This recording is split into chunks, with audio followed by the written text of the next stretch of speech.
This is Ed Miller with breaking news out of Reno, Nevada. On Monday morning, SWAT teams swarmed a courthouse after a sniper wounded a judge who was standing at his office window. At the same time, at this townhouse complex a few miles away, detectives were investigating another violent crime. Someone had stabbed Charla Mack to death. Cops soon realized these were not isolated incidents. The wounded judge was handling Charla's bitter divorce from her husband, Darren Mack, and Mack had vanished. We know that he murdered his wife. We know that he also shot at a judge that he felt wronged him. I'm very concerned about what his mindset is and what he thinks he has to live for and who else he may be angry with. Darren, you have devastated your 3 children, devastated them. Turn yourself in and make amends. We cannot count on that happening, so we have to help cops hunt down this accused killer. Mack owns a pawn shop and has access to lots of guns. He may be driving a 2006 silver Ford Explorer with California plates 5POR272. He has a pilot's license and may have rented a small plane. If you know where Darren Mack is tonight, call our hotline at 1-800-CRIME-TV. Being a teenager is tough. There are so many questions, so many emotions, so much to look forward to. It can get awfully confusing. So teenagers often take their problems to people who they think they can trust. A friend, a teacher, a pastor. It's usually the right thing to do. But in our next story, a teenager's trust is twisted by someone who should have valued her faith above all. John Lieberman has the story.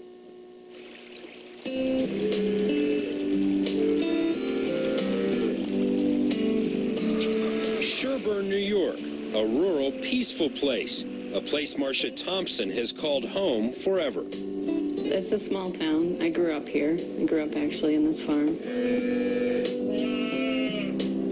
Marcia has raised 6 kids here and has always tried to instill the same small-town values in them that she grew up with. The churches here are the center of the community. There are several actually in the town of Sherburne. And Marcia and her husband Michael were at the center of their church. They even helped to recruit a new pastor. His name was Lewis Lee. We had him over for dinner, him and his wife, and they fell in love with the countryside here. On November 24th, 2002, Marcia's dream of seeing her 12-year-old daughter Elizabeth baptized came true. Elizabeth Thompson. Elizabeth, do you know that Jesus lives in your heart as your personal Savior? Yes, I do. Amen. The ceremony was even more meaningful because the man performing it was the pastor who Marcia and her husband had helped find and who was fast becoming a good friend. The Holy Ghost. Very good likeness of his death, raised in the likeness of his resurrection. I was happy. You know, I've always wanted to be baptized ever since I was saved. Soon, Lewis Lee became a fixture at the Thompsons' family farm. He'd usually show up alone and only ask to see 12-year-old Elizabeth. As much as she respected her pastor, Marcia couldn't help but wonder about that. It caused some concern for me, and of course every time that we said anything to him about it, you know, and told him, you know, your wife doesn't like this, it's not looking good, even if there's nothing, you know, to this, it still just doesn't look good.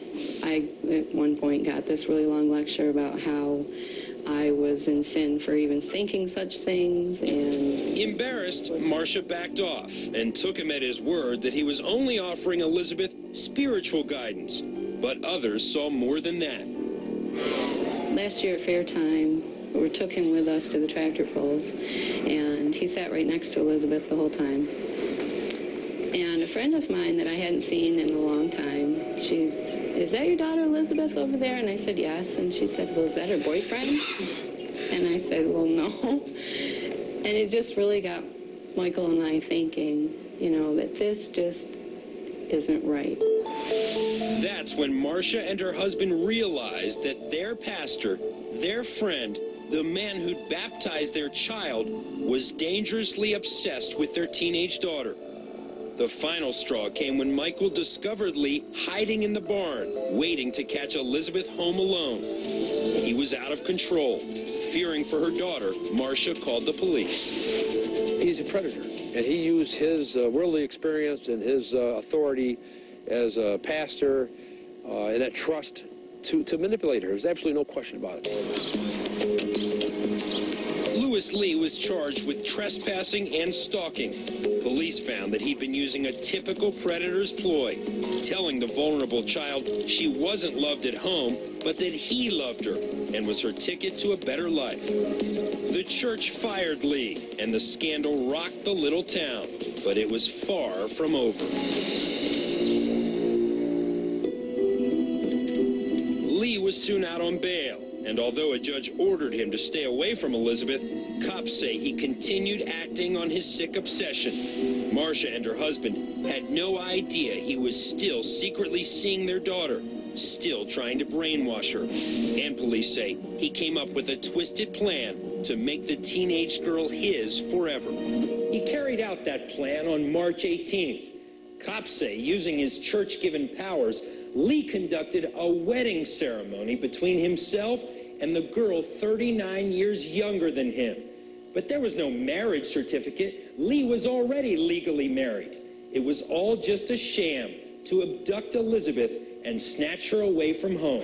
I got up in the morning and found a note at the table here, and it said, "Dear Mom and Dad, I love you very much. Please know that, but I don't feel loved. And don't call the police, because if you do, then I will kill myself. And said, just let me be happy for once in my life." It was obvious to investigators that those words were dictated by Lewis Lee. Now, Lee and Elizabeth were gone, and police came to us. Now, 4 fugitives who've earned their 15 seconds of shame. Cops in New York are looking for Lewis Lee. 15 seconds was all it took for you to put police hot on Lee's trail.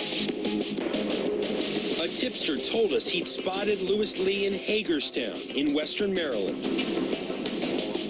Cops hit the ground and quickly got a great lead that Lee was working as an office supply delivery man. 48 hours after our story aired, an officer spotted the truck, and Lewis Lee went down without a fight. And he wasn't alone. Elizabeth was with him. Marcia Thompson's nightmare was over. I started crying because I was really happy. It was good to hear her voice and to know that she was okay and that she was coming home to us where she belonged. I'm happy that I'm home. Lewis Lee won't be able to hurt anyone else because he's about to spend a long time behind bars after pleading guilty to raping Elizabeth. The Thompsons say their faith has been shaken, but they're ready to get on with their lives. Lives that were turned upside down by a predator who posed as a preacher. I'm so glad we could make that capture and get Elizabeth back home safe with her family. To have someone betray your trust in such a cruel and selfish way is hard to imagine. I just hope Elizabeth can recover her faith in others as she grows older. Now, let's keep up the good work and get some more captures when we come back. Up next, when workers begin home improvements on this old house, they uncover a mystery that was never meant to be solved. Now, you can solve it.